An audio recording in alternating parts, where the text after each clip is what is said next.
We're recording now. And I think it's okay to be eating and talking into this one. We're going to talk about self-sabotage and what do you do sometimes when you... And self-sabotage and procrastination.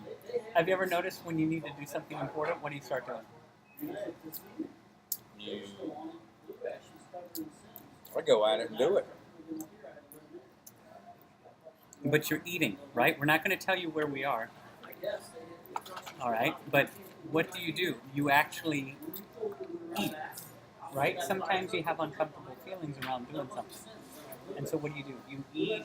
Just like people eat without a crust. That happens, doesn't it? Yes. But how do we be cognizant of what we're doing? How do we change self-sabotaging behavior? I don't know, you tell me, you're the psychologist. No, you don't. How do we make changes? Why is it that some people change certain behavioral patterns and other people don't?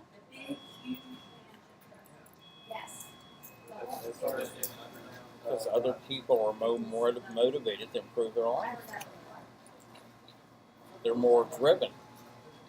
Why is that? They have more respect for themselves. Correct? Some people have And drive they're and there's more- consistency. And they're more aware of the consequences, too. So people make short-term decisions that are not aware of the consequences and it can land them into a jam. Yes. And they might justify their feelings of Well, that goes, guilt or remorse by maybe redoing the behavior or intensifying it. well, and it goes back to people that are depressed and can't lift themselves up, who need help. They can't get out of that rut. Well, Freud says that 90% of our unconscious and subconscious behavior drives our behavior. Only 10% is conscious. Isn't that interesting? So That how? is. So basically, our unconscious rules. Then you can, which is interesting if you read any articles about dreams.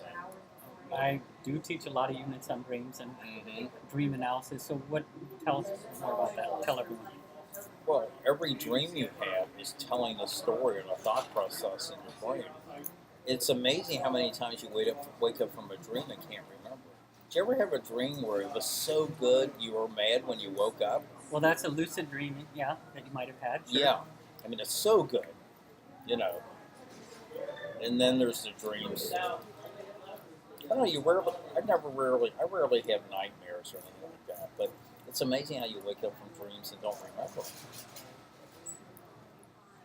Well, you can remember them. You can train yourself to. Some Native American cultures have been very good about traveling through dreams, dream catching, all that stuff, communicating with spirit guides and doing things like that. But you actually can make the intention, set the intention before you drift off into sleep to kind of pull information. And you actually, upon awakening, if you have a notepad and a recording, you can, if there's a trigger in the environment, you'll remember it. Just like the old thing of playing the old record of a language. You're learning your language as you sleep. Yes. Mm-hmm. Which I don't know if that's really effective. It only works. It doesn't work in how the Mozart effect. They said if the baby's in the mother's stomach, the baby will remember all that stuff. No, the vibration is deadened. It's like a vibrate. The soothing aspect comes from vibration, but they're not going to understand stuff in the belly. But if you're drifting off into sleep, like hypnosis. That's why I was going to bring up hypnosis. Yeah, and I've done it, and I've trained under someone who did it. I mean, in terms of her putting me under the sessions, and I've studied, and we interviewed her at the national level for the Washington Times, a guy by the name of Paul Mountjoy, brilliant writer. We did a series on hypnosis, past life regression. You can change, through hypnotherapy, you can change certain patterns that are generational, ancestral, but even in this lifetime, patterns you've accumulated from the family of origin, through hypnosis you can change those things. You can change those things by altering. Yeah, Your pattern of thinking. You can change it from your family of orientation, your family It's of funny you brought up procreation. hypnosis. I was just going to bring that up. Because you're changing what's going into your mind at the receptive. And we all have Alpha that wave vision state. of how a hypnotist works from what we've seen on TV, dangling the medallion in front of you, you're getting sleepy. But it does work though, right? And there's stage hypnotists and Well, I've never had Mhm. experience it, but I'm sure you've experienced it. So, I'm going by what you've experienced. I've noticed the conscious awareness of what we're doing. I think this is my thing. Sorry. Oh no The problem. conscious awareness of our behavior is important. So then we can have that gap. One of my life coaches, who's also a clinical psychologist, he actually says that there's the gap between the activating consequence and activating belief and then a consequence. You have a belief between the two, so you can actually say to yourself, "What do I want to do?" And then you look at your goals. That's why we talk about value clarification in your goals. And then ask yourself, is this what I want to do? Is this getting me closer? Now, you can have cheat foods like these French fries. We're not having them every day. You're eating a cheeseburger. And I'm having ice cream. I'm not going to be doing this probably for another month. 6 months. Yeah, 6 months. So you can do certain things, but you plan ahead. And then so you don't feel guilty for eating unhealthy if you think that you're eating unhealthy after a workout, an hour and a half I weightlifting. think if a hypnotist could program, like what we call the Monday morning blues after you've had the weekend off, Oh, yeah. and you got that Sunday night, the weekend's over, and you're thinking about everything you got to do when you get back to work. I don't have those, though, but the normal people, yeah. Normal people, not that you're abnormal, but if they could put it in your mind to have a more positive, less anxiety thought process the night before, even coming back from a vacation. You know what I'm saying? It can make a big difference, right? Big difference, yeah. It's just amazing with all our research and abilities that nothing's ever come across like that. It's incredible, isn't it? Mm-hmm. So I think with the sabotaging behavior, it's because personality is defined as consistent and long-lasting patterns of thinking, feeling, and behaving. If we watch our nutrition, make sure you're eating right, and in other books we can maybe talk more about that. You're getting sleep. So back to You're your going to be consistent with the healthy habits, and then you don't want to do what's unhealthy. So back to your original question for me, it's more about a person who's more driven and responsible and controlling his life. Well, you're More also regimented. but you're also open to the synchronicity and possibilities. So there's a co-creation. You've heard it said, right? I actually wrote a song about this 14 years ago. But there's this coexisting co-creation with other people, places, circumstances, and events. Things that you didn't know about a year ago. We talked about this in another clip. That you're open to the experience of life. That you didn't plan on this, and you're not sabotaging yourself, but you're going to consider something that you hadn't considered. So I think the openness can kind of help you to see if something, the error in your ways, by having the contrast. It goes back to, say, 30 years ago, there was a song on the radio that you really liked it, and now you don't care for it. Or there's a song you didn't care for, and now you like it. Why did your... Is it because of past memories during that time frame, or, I hear songs now I didn't even care for, and now I like them.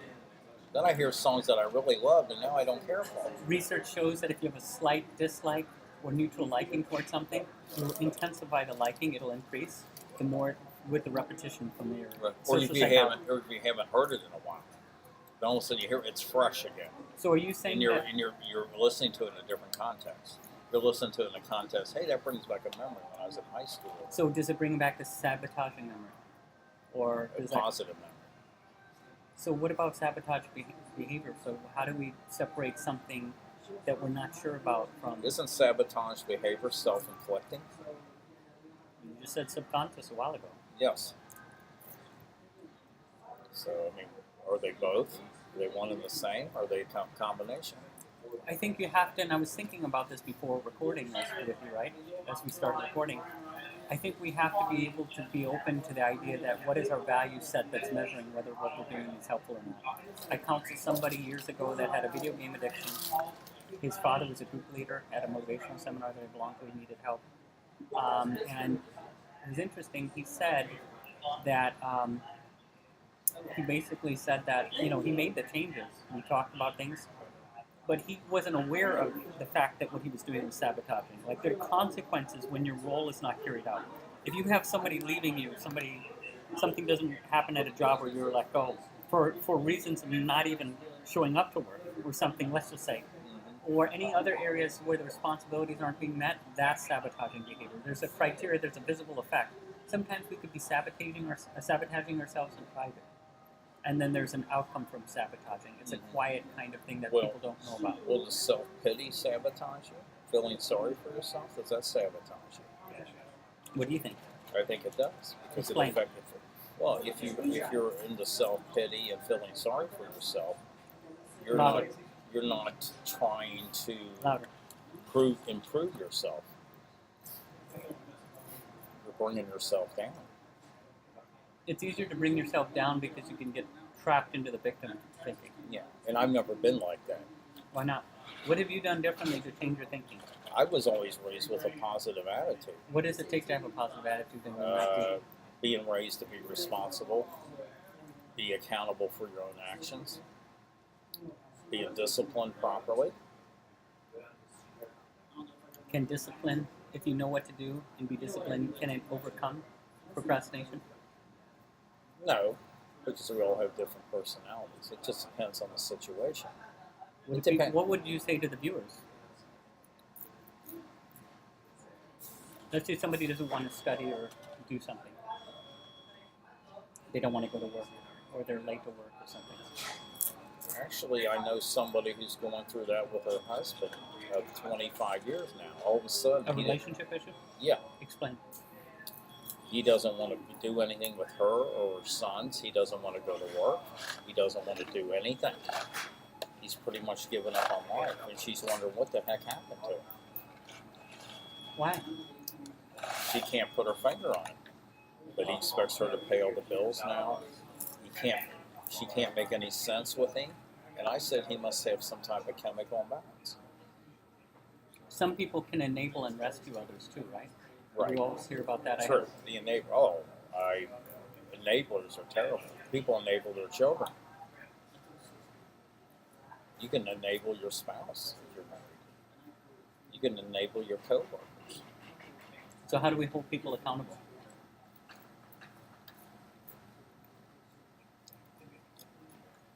Setting rules and guidelines. In sociology, we teach that the laws control the mores, taboos, and norms. So the laws dictate the social structure. There are times where you have to break the law, like Rosa Parks, right?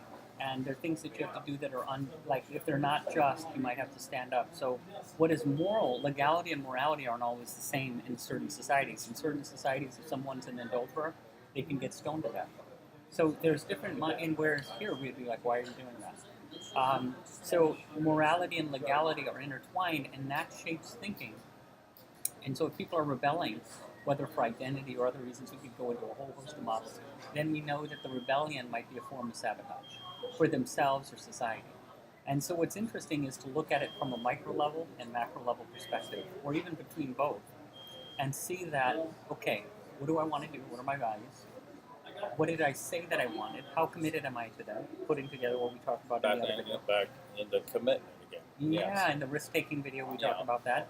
And then how far am I willing to go with this? And then who's being impacted? Yeah. What kind of decision am I making? But What are the effects of what I'm doing? taking for granted that there's people out there that don't really give a damn, that they don't care about committing to anything or improving their life. Some people throw themselves into resignation, don't they? Yes. Why? I don't know, because I can't answer that because I've never been part of that ever in my mindset or anything. There are genetic things, but they're environmental things that are responsible. Just like they're finding genetics are tied to alcoholism.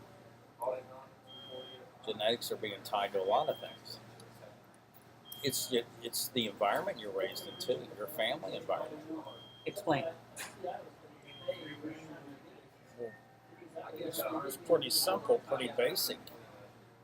Good schools, good families, Yeah. good friends. You can take 20 children. They've all been raised different in different homes. Because of their parents' experience, their grandparents' experiences, everything. Somebody could be a police officer in one family, and then they could be. There's an old saying: the worst kid in town was the preacher's kid, because he's rebelling against his father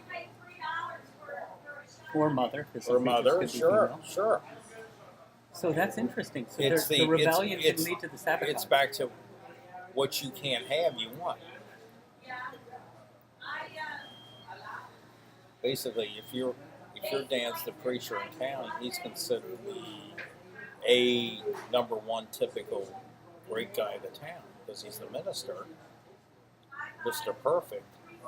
Son's rebelling because he doesn't want to be that way. He wants something he can't have.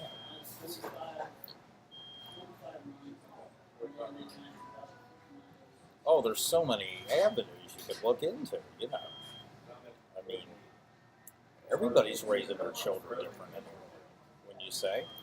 There's so many. It used to be we're all pretty much on the same page.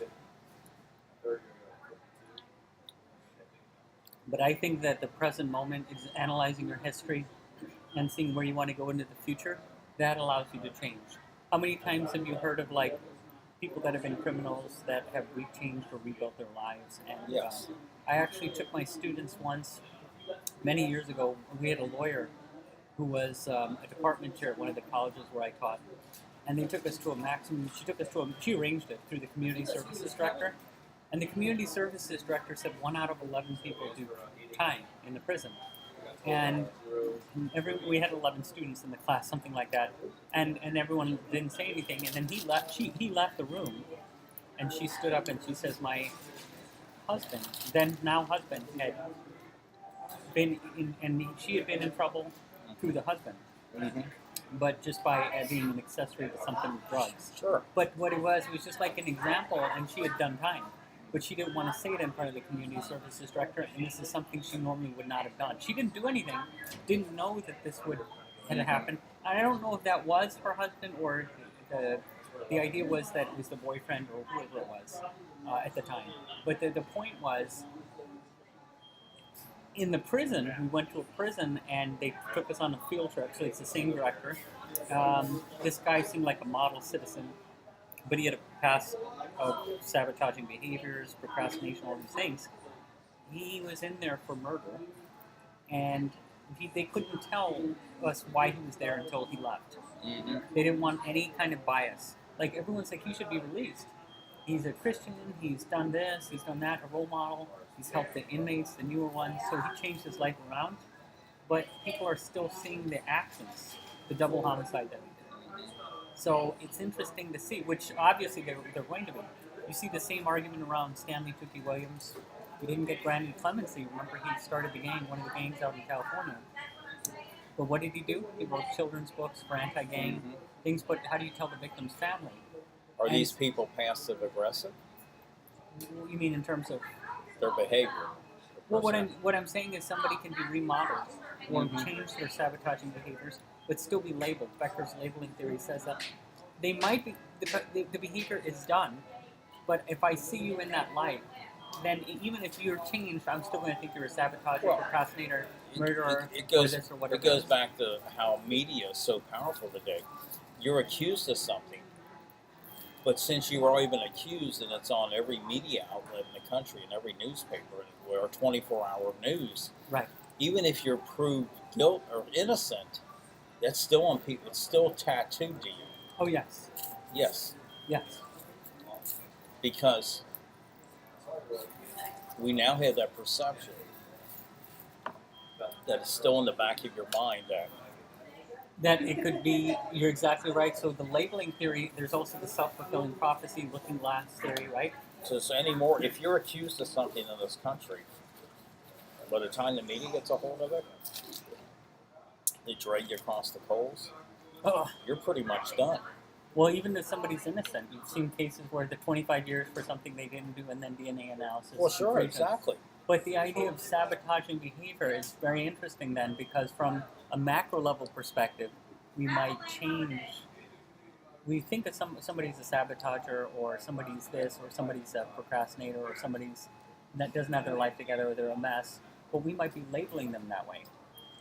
They've even found this with mental disorders, and they found that when people have certain mental disorders, they actually they had these psychological professionals go undercover in a mental hospital, and then they acted normally. So they first came in with their charts and certain mental disorders. Well, once they were in the institution, they were treated according to the label, and it's amazing what happened. They were treated that same way, and so they felt like they didn't really get the benefit of the doubt. They were pre-diagnosed. They were pre-diagnosed, and so they saw the sabotaging behaviors in them. They saw, according to their charts, even when they didn't have them. So if I have an impression of you, that's why they say first impressions are hard to shake. Sure. The 17 to 35 seconds, and I've talked about this before, if I lock an image of you, if I think you're slovenly or you don't have your act together, you're procrastinating, it's going to be very hard to, I might discount, from social psychology or cognitive psychology, I might discount the things that you're doing right that contraindicate. Have you ever been on a job where they're going to bring a new big boss in over everybody? They said, we better make a great first impression because it lasts. Well, that's why when you join an organization, you want to align yourself with the value for 90 days and change. If you're a new boss or It goes back to our other video about how you dress and how you present yourself. It's a big difference. Big difference, yes. Huge. So what we'll do is we'll say more about this down the road. We want to thank you for watching. All right, Dr. Experience. And I am Sanjay Paul. Thank you so much. Any closing thoughts? Just have a great week and enjoy life. You know, I noticed you didn't have your sunglasses on in this one. Yeah, the sun went in.